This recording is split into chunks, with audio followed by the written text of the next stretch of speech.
senior citizen, just like your father or your lolo, is a senior citizen. So I'll ask you this question. What does your lolo do to you?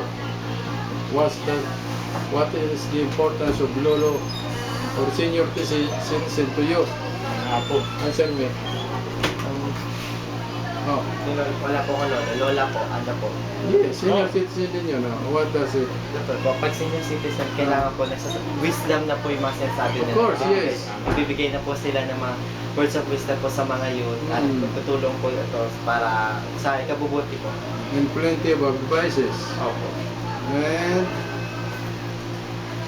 in terms of health, the senior citizen will give you advices on what food are you taking, because the people of the old times eat simple foods. Wala masyadong Healthy foods. Mga gulay lang yan, fish. And the youth of today are taking all those kinds of chicheria. Pasana junk foods. Mga junk foods, which is not usual during the old times. And as you can observe, the people, your lolo, live a longer life. They have less hypertension. Most of the food of today, or if you're eating, are prone to hypertension, diabetes, especially sweet foods, ice cream, cakes. So that's it. Another question. Ano po, ilang taon na po ba kayo? I am 68. 68 po. Ang next na po. Ano po ba yung pinakaiba po ng pagiging doktor noon po nung mga bata pa po kayo, tas ngayon po? There's a big difference. Ano po yun? Because the doctor of the old times observed the Hippocrates oath. The oath of Hippocrates. Ano po yun? Wherein, you can just search it in the internet. You look for the oath of Hippocrates. Hippocrates, you know. Who is Hippocrates? Who is Hippocrates? You don't know. Hanapin mo yan. Hippocrates. Who is Hippocrates? Ay, si ano po? Hippocrates is an old Greek philosopher. Yes. And he is also maybe a physician, because he formulated that ethics that will be observed by physician. And one of them is physicians should not charge co-physicians, should not charge the relatives, especially the wife and the children of his co-physician. But nowadays, Kasama pala sa Hippocratic Oath yun. no, some doctors are already shying away from the Hippocrates oath, wherein they charge even co-physician, even the children of physicians, even the wife of physician, they charge. There's a big difference. Saka technology rin. Technology. The difference is that, I mean to say, technology is, it is given. Today is more, Mas advanced. maraming technology ngayon. But I'm talking about the, Ethics. the ethics, the way the physicians do the treatment in those times. And the physicians in those times are not so materialistic. They can even accept regalo ka lang naman, no? Or anything, okay na sa kanila. And I will tell you that when you graduate as a physician during those times, the old times, first or second, third graduate, in the UST, you just go to your house, sleep, and mabubuhay ka ng maayos. Because the people are going to your house to, seek treatment. E ngayon, it is a dog society wherein ang dami ng competition. So much competition. And like before na mga physician, graduate sa UP, 3 doktor yon, pumunta sa Bicol, they all become big, they build hospitals. Galing na practice nila. 3 doktor lang yun, doktorante, Dr. Melon, Dr. Ago. Albay. Even Ago had already so big that meron na siyang school of medicine. Successful. So, that's it. Then, another question. Another question. Ano naman po? Ano po dapat yung ethics po ng doktor? As I've told you, the ethics of a doctor is embedded in the Hippocratic Oath. Hippocratic Oath of Hippocrates. The doctors must be humble, he must not be extravagant, he must not charge too much. Sa tama lang sa ginawa niyang, Ang PNA doc, meron din code of ethics, di ba? of course, yes. Bawal Yung din, tama bawal din siguro na- ang adultery, Ha? bawal din yung mga criminal acts. Of course, they should be decent. Uh, They should not be doing, morally, especially morality. Ha? cause for ano yun eh. Oo. Alam mo kasi ang doktor, rapitin ng babae yan. Doktor ka eh. Madali yung adultery. Mali yan. And UBD. in-examine a patient, I'll tell you, in-examine a female patient, you must always have the companion of another nurse to examine a patient, another female. You do not examine a Baka female. ma-frame up. Yes, you do not examine a patient alone, di ba? Because dalawang bagay yan. Two-way street yun. The doctor could be the victim and the patient could also be the victim. The doctor can also be the victim. Yes. Oh.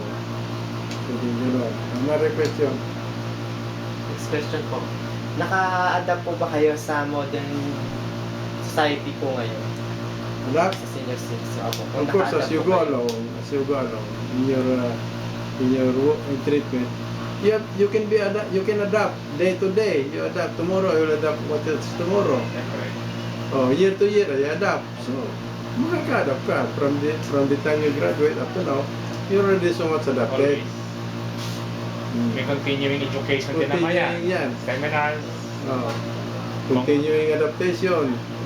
Gaya ng it's just like, that's nature. Stagnant ka na. Wala na. That's nature. You see, yung mga animals even adapt to their environment. I adapt to my environment. Halimbawa, mainit sa tagig, kaka-adapt na rin sa climate. Sa amin sa Bicol, malamig. Transfer sa tagig na mainit, kinadapt. So sa amin, tahimik sa Bicol, dito, ang dami-daming mga tao, magulo. Ay, kinadapt. Next. Naniniwala po ba kayo na ngayon po pinapaniwalaan po ng mga nanay na kapag doktor, ang anak po nila is doktor, yayaman daw po? Basta? Kung paniniwala po ng mga nanay ngayon na kapag ang anak daw po nila ay doktor, is may posibilidad po sila maging mayaman.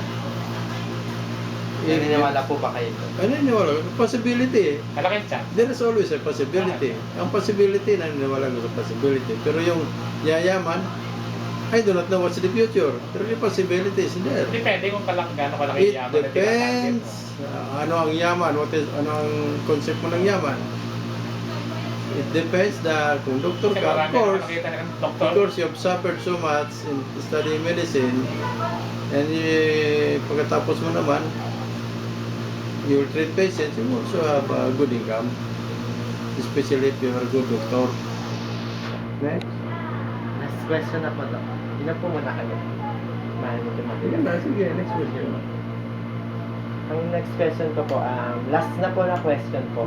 Ano po yung message nyo or advice nyo po sa mga youth ngayon na dun about po sa chosen careers po nila ngayon po? Actually, there are so many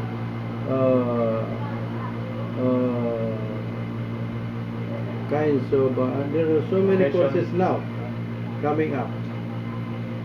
So my advice is that kung saan sila magaling, i-pursue nila yon. Sa yung aptitude mo.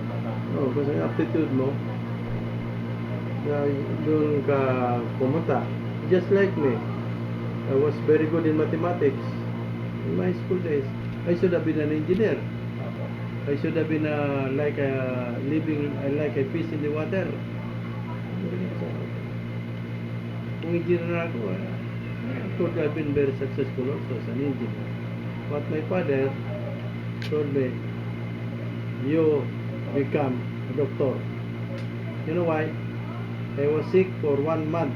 During my childhood, I was sick for 1 month. When I was confined in the Dr. Bailon Hospital for 1 month, wala pang sasakyan ng araw. Nilalakbay ng tatay ko yan. Basi time lang ito. So, during that 1 month, we spent a fortune. Just for me. So, nung lumagyan ko, palagi binabag ng tatay. Mag-doktor ka. I was already enrolled in New Philippines Baños to be an engineer. Actually, agricultural engineer. Agriculture, ayaw ko ng agriculture. Siguro ako engineer din, pero ayaw ko ng I was pulled out by my father. Pumunta ka sa MPU, mag-aral ka medicine. That's it. That's my, yun ang aking kapalaran. So the wisdom of my father also become fruitful. Fruitful din ako po ngayon eh. I'm here now. So that is it. Another advice sa mga youth, they have to concentrate on their studies. While studying, wala muna yung mga boyfriend, wala muna yung mga extracurricular activities. Just remember, focus on your studies. Just remember that your parents are working very hard for you. Ayun, ang konsensya na lang ninyo, ang gagamitin nyo na paano ako dito manonood ng sine, maglalakad sa like that, and my father is working very hard just to give me an education. Maawa kayo sa magulang ninyo. That's all. At saka dapat marunong ito say, kung ano lang ang nandyan, pagyamanin, pagtyagaan. Huwag na maghanap ng mga extra pa pera just for extra enjoyment. That is my advice. So, ano po yung full name niyo po? Jose Casimiro Rabe. Tsaka, ano po yung pinaka-work field niyo po? Work field niyo po? I'm a general practitioner. General practice.